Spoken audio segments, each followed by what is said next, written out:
हरे कृष्णा, राधे राधे। आज की कथा में आप सभी भक्तों का हार्दिक स्वागत है। भगवान श्री कृष्ण और श्रीमती राधा रानी की कृपा सदैव आप और आपके समस्त परिवार पर बनी रहे। श्री पराशर जी कहते हैं कि अक्रूर जी भी तुरंत ही मथुरापुरी से निकलकर श्री कृष्ण दर्शन की लालसा से एक शीघ्रगामी रथ द्वारा नंद जी के गोकुल को चले।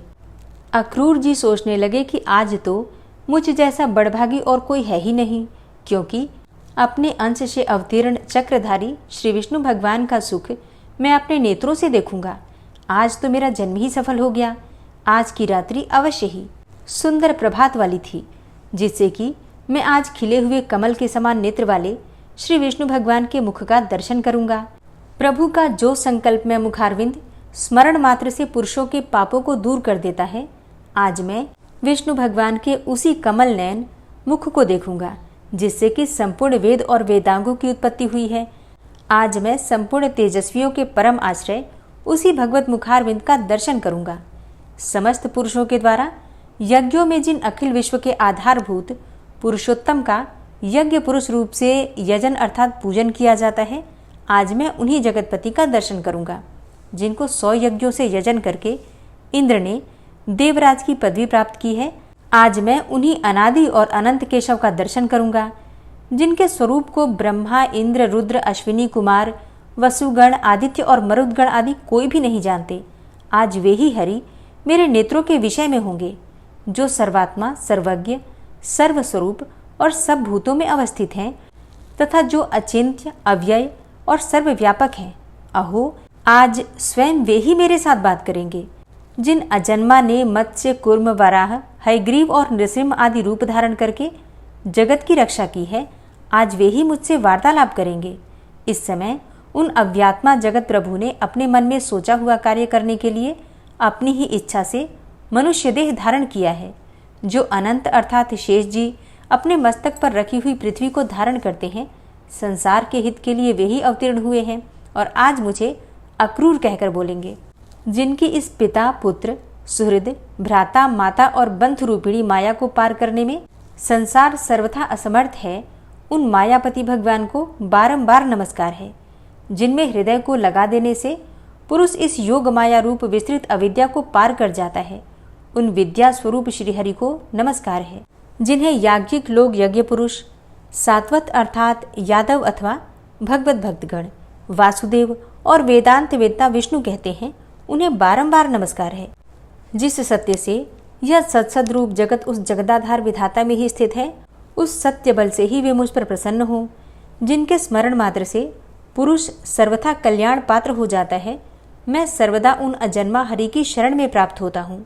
श्री पराशर जी कहते हैं कि हे मैत्रेय, भक्ति विनम्र चित्त अक्रूर जी इस प्रकार श्री विष्णु भगवान का चिंतन करते हुए कुछ सूर्य रहते ही गोकुल में पहुँच गए और वहां पहुंचने पर पहले उन्होंने खिले हुए नील कमल की सी कांति वाले श्री कृष्णचंद्र को गौओं के दोहन स्थान में बछड़ों के बीच विराजमान देखा, जिनके नेत्र खिले हुए कमल के समान थे।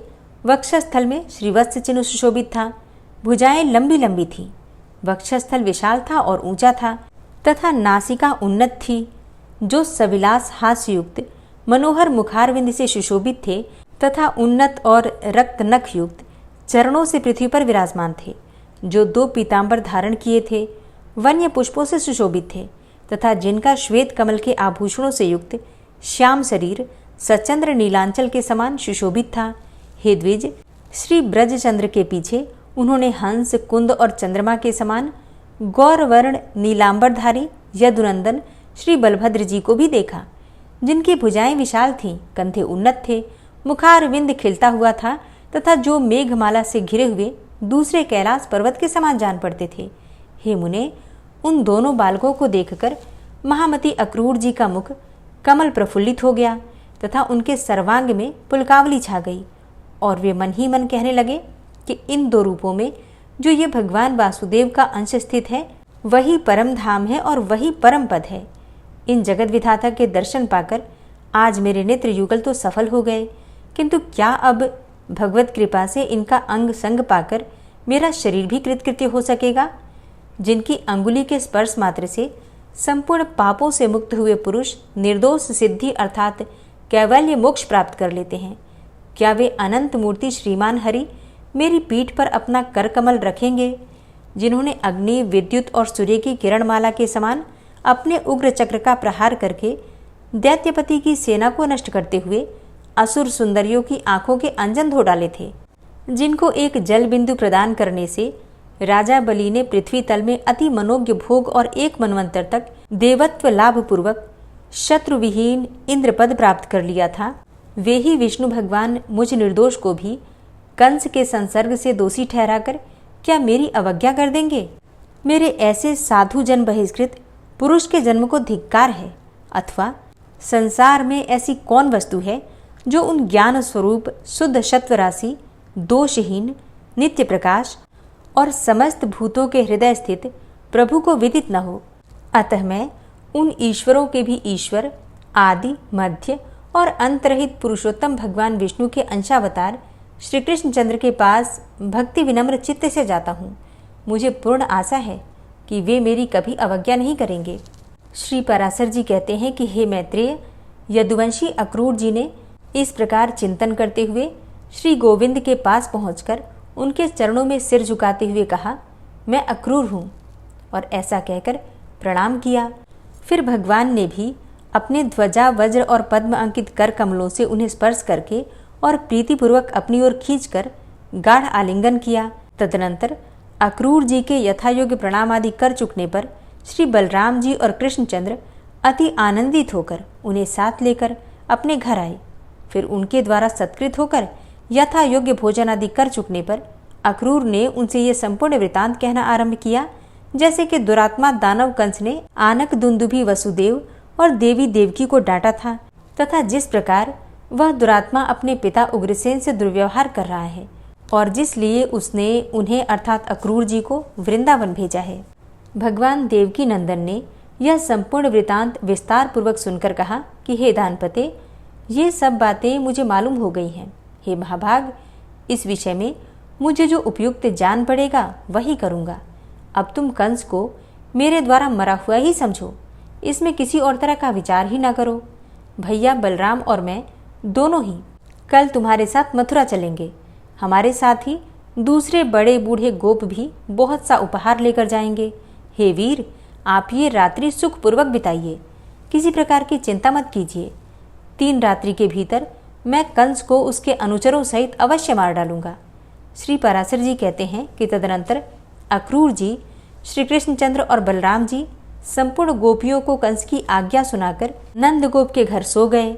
फिर दूसरे दिन निर्मल प्रभात काल होते ही महातेजस्वी राम और कृष्ण को अक्रूर के साथ मथुरा चलने की तैयारी करते देखकर जिनकी भुजाओं के कंकड़ ढीले हो गए हैं, वे गोपियां नेत्रों में आंसू भरकर तथा दुखात्त होकर दीर्घ निश्वास छोड़ती हुई परस्पर कहने लगी कि अब मथुरापुरी जाकर श्री कृष्णचंद्र फिर गोकुल में क्यों आने लगे, क्योंकि वहाँ तो ये अपने कानों से नगर नारियों के मधुर आलाप रूप मधु का ही पान करेंगे। नगर की विदग्ध वनिताओं के विलासयुक्त वचनों के रसपान में आसक्त होकर फिर इनका चित्त गंवारी गोपियों की ओर क्यों जाने लगा। आज निर्दयी दुरात्मा विधाता ने समस्त ब्रज के सारभूत सर्वस्वरूप श्रीहरि को हरकर हम गोप नारियों पर घोर आघात किया है। नगर की नारियों में भावपूर्ण मुस्कानमयी बोली, विलास ललित गति और कटाक्षपूर्ण चितवन की स्वभाव से ही अधिकता होती है। उनके विलास बंधनों में बंधकर यह ग्राम्य हरि फिर किस युक्ति से तुम्हारे अर्थात हमारे पास आएगा। देखो देखो, क्रूर एवं निर्दयी अक्रूर के बहकावे में आकर ये कृष्णचंद्र रथ पर चढ़े हुए मथुरा जा रहे हैं, और यह नृशंस अक्रूर क्या अनुरागी जनों के हृदय का भाव तनिक भी नहीं जानता, जो इस प्रकार हमारे नैनानंदवर्ध नंद नंदन को अन्यत्र लिए जाता है। और देखो, ये अत्यंत निठुर गोविंद राम के साथ रथ पर चढ़कर जा रहे हैं। अरे, इन्हें रोकने की शीघ्रता करो। इस पर गुरुजनों के सामने ऐसा करने में असमर्थता प्रकट करने वाली किसी गोपी का लक्ष्य करके उसने फिर कहा, अरे तू क्या कर रही है कि अपने गुरुजनों के सामने हम ऐसा नहीं कह सकती। भला अब विरहाग्नि से भस्मीभूत हुई हम लोगों का गुरुजन क्या करेंगे। देखो, ये नंद गोप आदि गोपी भी उन्हीं के साथ जाने की तैयारी कर रहे हैं। इनमें से भी कोई गोविंद को लौटाने का प्रयत्न नहीं करता। आज की रात्रि मथुरा वासिनी स्त्रियों के लिए सुंदर प्रभात वाली हुई है, क्योंकि आज उनके नैन भृंग श्री अच्युत के मुखारविंद का मकरंद पान करेंगे। जो लोग इधर से बिना रोक टोक श्री कृष्णचंद्र का अनुगमन कर रहे हैं वे धन्य हैं, क्योंकि वे उनका दर्शन करते हुए अपने रोमांच युक्त शरीर का वहन करेंगे। और आज श्री गोविंद के अंग प्रत्यंगों को देखकर मथुरा वासियों के नेत्रों को अत्यंत महोत्सव होगा। आज ना जाने उन भाग्यशालिनियों ने ऐसा कौन सा शुभ स्वप्न देखा होगा जो वे कांतिमय विशाल नैनों वाली अर्थात मथुरापुरी की स्त्रियां स्वच्छंदतापूर्वक श्री अधोक्षज को निहारेंगी। अहो, निष्ठुर विधाता ने गोपियों को महानिधि दिखलाकर आज उनके नेत्र निकाल लिए। और देखो, हमारे प्रति श्रीहरि के अनुराग में शिथिलता आ जाने से हमारे हाथों के कंकड़ भी तुरंत ही ढीले पड़ गए हैं। भला हम जैसी दुखिनी अबलाओं पर किसे दया नहीं आवेगी। परंतु देखो, यह क्रूर हृदय अक्रूर तो बड़ी शीघ्रता से घोड़ों को हाँक रहा है। देखो, यह कृष्णचंद्र के रथ की धूली दिखाई दे रही है, किंतु हाँ, अब तो श्रीहरि इतनी दूरी पर चले गए कि ये धूली भी नहीं दिखती। श्री पराशर जी कहते हैं कि इस प्रकार गोपियों के अति अनुराग सहित देखते ही देखते श्री कृष्णचंद्र ने बलराम जी के सहित ब्रजभूमि को त्याग दिया। हरे कृष्णा। आज की कथा का यहीं पर समापन करती हूँ। इसके आगे का वृतांत आप कल की कथा में सुनेंगे। उम्मीद करती हूँ ये कथा आपको पसंद आई होगी। तो अगर कथा पसंद आती है तो वीडियो को लाइक ज़रूर किया कीजिए, और अगर संभव हो तो इसे शेयर भी किया कीजिए।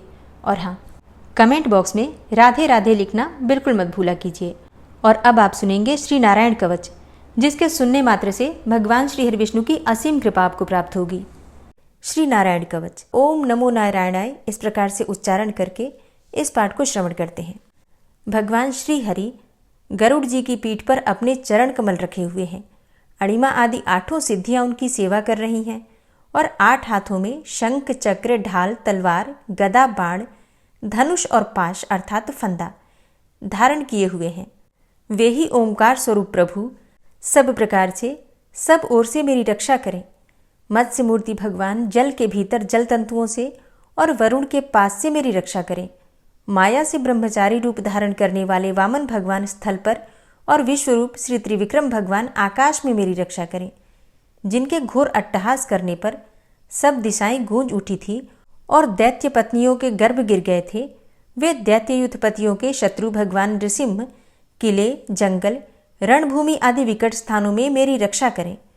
अपनी दाढ़ों पर पृथ्वी को उठा लेने वाले यज्ञ मूर्ति वाराह भगवान मार्ग में, परशुराम जी पर्वतों के शिखरों पर और लक्ष्मण जी के सहित भरत के बड़े भाई भगवान रामचंद्र प्रवास के समय मेरी रक्षा करें। भगवान नारायण मारण, मोहन आदि भयंकर अभिचारों और सब प्रकार के प्रमादों से मेरी रक्षा करें। ऋषि श्रेष्ठ नर गर्व से, योगेश्वर भगवान दत्तात्रेय योग के विघ्नों से और त्रिगुणाधिपति भगवान कपिल कर्म बंधन से मेरी रक्षा करें। परम ऋषि सनत कुमार कामदेव से, हयग्रीव भगवान मार्ग में चलते समय देव मूर्तियों को नमस्कार आदि न करने के अपराध से और देवर्षि नारद सेवा अपराधों से और भगवान कच्छप सब प्रकार के नरकों से मेरी रक्षा करें। भगवान धन्वंतरी कुपथ्य से, जितेंद्र भगवान ऋषभदेव सुख दुख आदि भयदायक द्वंद्वों से, यज्ञ भगवान लोकापवाद से और बलराम जी मनुष्यकृत कष्टों से और श्री शेष जी क्रोधवश नामक सर्पों के गणों से मेरी रक्षा करें। भगवान श्री कृष्ण द्वैपायन व्यास जी अज्ञान से तथा बुद्धदेव पाखंडियों से और प्रमाद से मेरी रक्षा करें। धर्म रक्षा करने वाले महान अवतार धारण करने वाले भगवान कल्कि पाप बहुल कलिकाल के दोषों से मेरी रक्षा करें। प्रातःकाल भगवान केशव अपनी गदा लेकर, कुछ दिन चढ़ जाने पर भगवान गोविंद अपनी बांसुरी लेकर और दोपहर के पहले भगवान नारायण अपनी तीक्ष्ण शक्ति लेकर और दोपहर को भगवान विष्णु चक्रराज सुदर्शन लेकर मेरी रक्षा करें। तीसरे पहर में भगवान मधुसूदन अपना प्रचंड धनुष लेकर मेरी रक्षा करें और सायंकाल में ब्रह्मा आदि त्रिमूर्तिधारी माधव, सूर्यास्त के बाद ऋषिकेश, अर्धरात्रि के पूर्व तथा अर्धरात्रि के समय अकेले भगवान पद्मनाभ मेरी रक्षा करें। रात्रि के पिछले प्रहर में श्रीवत्स लांछन श्रीहरि, उषा काल में खड्गधारी भगवान जनार्दन और सूर्योदय से पूर्व श्री दामोदर और संपूर्ण संध्याओं में काल मूर्ति भगवान विश्वेश्वर मेरी रक्षा करें। हे सुदर्शन, आपका आकार चक्र रथ के पहिए की तरह है। आपके किनारे का भाग प्रलयकालीन अग्नि के समान अत्यंत तीव्र है। आप भगवान की प्रेरणा से सबोर घूमते रहते हैं। जैसे आग वायु की सहायता से सूखे घास फूस जला डालती है, वैसे ही आप हमारी शत्रु सेना को शीघ्र से जला दीजिए। हे कौमुद की गदा, आपसे छूटने वाली चिंगारियों का स्पर्श वज्र के समान असह्य है। आप भगवान अजित की प्रिया हैं और मैं उनका सेवक हूँ। इसलिए आप कुष्मांड, विनायक, यक्ष, राक्षस, भूत और प्रेत आदि ग्रहों को अभी कुचल डालिए तथा मेरे शत्रुओं को चूर चूर कर दीजिए। हे शंखश्रेष्ठ, आप भगवान श्री कृष्ण के फूंकने से भयंकर शब्द करके मेरे शत्रुओं का दिल दहला दीजिए एवं यातुधान, प्रमथ, प्रेत, मातृका, पिशाच तथा ब्रह्म राक्षस आदि भयावने प्राणियों को यहाँ से तुरंत भगा दीजिए। भगवान की श्रेष्ठ तलवार, आपकी धार बहुत तीक्ष्ण है। आप भगवान की प्रेरणा से मेरे शत्रुओं को छिन्न भिन्न कर दीजिए। भगवान की प्यारी ढाल, आप में सैकड़ों चंद्राकार मंडल है। आप पाप दृष्टि, पापात्मा शत्रुओं की आंखें बंद कर दीजिए और उन्हें सदा के लिए अंधा बना दीजिए। सूर्य आदि ग्रह, धूमकेतु, पुच्छल तारे आदि केतु, दुष्ट मनुष्य, सर्प आदि रेंगने वाले जंतु, दाढ़ों वाले हिंसक पशु, भूत प्रेत आदि तथा पापी प्राणियों से हमें जो भय हो और जो हमारे मंगल के विरोधी हों, वे सभी भगवान के नाम, रूप तथा आयुधों का कीर्तन करने से तत्काल नष्ट हो जाएं। बृहद, रथंतर आदि सामवेदीय स्तोत्रों से जिनकी स्तुति की जाती है, वे वेद मूर्ति भगवान गरुड़ और विश्वक्सेन जी अपने नामोच्चारण के प्रभाव से हमें सब प्रकार की विपत्तियों से बचाएं। श्रीहरि के नाम, रूप, वाहन, आयुध तथा श्रेष्ठ पार्षद हमारी बुद्धि, इंद्रिय, मन और प्राणों को सब प्रकार की आपत्तियों से बचाएं। जितना भी कार्य अथवा कारण रूप जगत है, वह वास्तव में भगवान ही है। इस सत्य के प्रभाव से हमारे सारे उपद्रव नष्ट हो जाएं। जो लोग ब्रह्म और आत्मा की एकता का अनुभव कर चुके हैं, उनकी दृष्टि में भगवान का स्वरूप समस्त विकल्पों से रहित है, भेदों से रहित है। फिर भी वे अपनी माया शक्ति के द्वारा भूषण, आयुध और रूप नामक शक्तियों को धारण करते हैं। यह बात निश्चित रूप से सत्य है। इस कारण सर्वज्ञ, सर्वव्यापक भगवान श्रीहरि सदा सर्वत्र सब स्वरूपों से हमारी रक्षा करें। जो अपने भयंकर अट्टहास से सब लोगों के भय को भगा देते हैं और अपने तेज से सबका तेज ग्रस लेते हैं, वे भगवान नृसिंह दिशा विदिशा में, नीचे ऊपर बाहर भीतर सब ओर से हमारी रक्षा करें। हे देवराज इंद्र, मैंने तुम्हें यह नारायण कवच सुना दिया है। इस कवच से तुम अपने को सुरक्षित कर लो। बस फिर तुम अनायास ही सब दैत्य युद्धपतियों को जीत कर लोगे। इस नारायण कवच को धारण करने वाला पुरुष जिसको भी अपने नेत्रों से देख लेता है अथवा पैर से छू देता है, तत्काल समस्त भयों से वो मुक्त हो जाता है। जो इस वैष्णवी विद्या को धारण कर लेता है, उसे राजा, डाकू, प्रेत, पिशाच आदि और बाघ आदि हिंसक जीवों से कभी किसी प्रकार का भय नहीं होता। हे देवराज, प्राचीन काल की बात है, एक कौशिक गोत्री ब्राह्मण ने इस विद्या को धारण करके योग धारणा से अपना शरीर मरुभूमि में त्याग दिया। अब जहां उस ब्राह्मण का शरीर पड़ा था, उसके ऊपर से एक दिन गंधर्वराज चित्ररथ अपनी स्त्रियों के साथ विमान पर बैठकर निकले। वहां आते ही वे नीचे की ओर सिरकिए विमान सहित आकाश से पृथ्वी पर गिर पड़े। इस घटना से उनके आश्चर्य की सीमा न रही जब उन्हें बालखिल्य मुनियों ने बतलाया कि यह नारायण कवच धारण करने का प्रभाव है। तब उन्होंने उस ब्राह्मण देव की हड्डियों को ले जाकर पूर्ववाहिनी सरस्वती नदी में प्रवाहित कर दिया और फिर स्नान करके वे अपने लोक को चले गए। श्री सुखदेव जी कहते हैं, हे परीक्षित, जो पुरुष इस नारायण कवच को समय पर सुनता है और जो आदर पूर्वक इसे धारण करता है, उसके सामने सभी प्राणी आदर से झुक जाते हैं और वह सब प्रकार के भयों से मुक्त हो जाता है। हे परीक्षित, शतक्रतु इंद्र ने आचार्य विश्वरूप जी से यह वैष्णवी विद्या प्राप्त करके रणभूमि में असुरों को जीत लिया और वे त्रैलोक्य लक्ष्मी का उपभोग करने लगे। श्री नारायण कवच संपूर्ण हुआ।